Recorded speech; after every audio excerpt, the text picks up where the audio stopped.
Hi, Amos here with another piece of, another amp from Schiit Audio. Can you see it? Well, it's not this big black thing. That's a Studio 6. It's not the Valhalla 2, which was in my other video. Yes, it's this little thing here. It's the Vali 2, their new tube hybrid amp. And, well, that's not big at all. It's tiny. It uses their smallest box. And unlike the original Vali that used the sub-miniature tubes, this one uses, well, kind of regular tubes. And it does it all in this nice little small box. And that's because Jason from Schiit Audio has been rather clever. You see, normally a tube amp requires two things. First, you need a power for the audio section, and you need power for the heater. And separating those requires a lot of circuitry to kind of separate the voltages and all that kind of thing.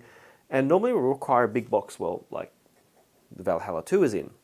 But Jason's been clever, you see. He wrote about it in his Shit Happens story, and he asked their power supply manufacturer, can they make a wall wart that has dual power outputs? And this was the result. That's it. That's all the big chunky power supply that's normally in the left half of this Valhalla 2, shoved into this neat adapter with, if I can get the other end of it, a DIN plug on the end with the appropriate voltage outs. So that plugged in means that the Vali 2 can still maintain a fairly small profile, yet do its job as an amp quite adequately. And in that regard, it does a really fantastic job. Now it has, let me get one thing out of the way. It has a pre-amp out feature here. It sucks. It does not do a good job of sounding really great with my Adam Artist 3 speakers at all, but it's there if you need it. That being said, it does have a low and a high gain, as other Schiit amps do, which is very handy if you've got sensitive in-ear monitors. You can set it at low gain, for example. And or if you just want to have whatever headphones you have, you want to be able to turn the volume control up kind of to the mid-high level. You've got a very high output source.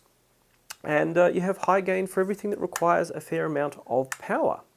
Now, in that regard with power, it has really good amount of power delivery. I mean, no problem with HD800, so good voltage swing there.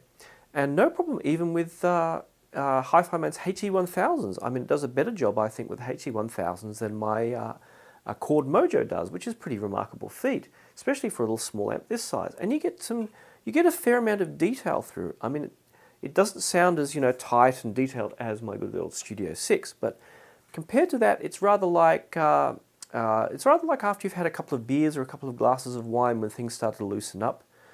The Vali 2 is a bit kind of loose around the edges, a bit loose around the bass.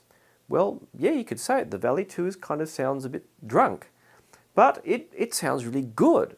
The stock tube that comes with it is, mine was from Canada, and it depends whatever Schiit Audio can get in a kind of bulk quantity that's fairly decent. But it means that the stock tube can be a bit kind of crappy. Now the tube, it's a hybrid amp, so the tube is used for voltage gain, whereas solid-state circuits are used for the current gain in the main output. But getting, say, a good tube on eBay, it takes a 6922 or ECC88, I think it was, the same tubes as the other Schiit Audio amps do. Rotating a better tube in definitely gives better results. And I've got in here a little Amprex PQ, which is a quite expensive tube. I paid about $70 for it. And considering the amp itself is $169, that's kind of, crazy expensive, and you can very easily end up spending more than the cost of the amp on tubes. However, if you do put a better tube in it, you will get quite an improvement in sound, and the PQ is probably, I'd say, the best of the ones I threw through it anyway. You can even use tubes like the 6CG7, and the cool thing about it is the Vali 2 will provide up to 600 milliamps of power, which means you can even roll in good old 6SN7s. So you can't actually put a 6SN7 in there. You have to take the top off and buy an adapter from eBay and then put it on the adapter, and it ends up looking really ridiculous. But you can do it, and it does work.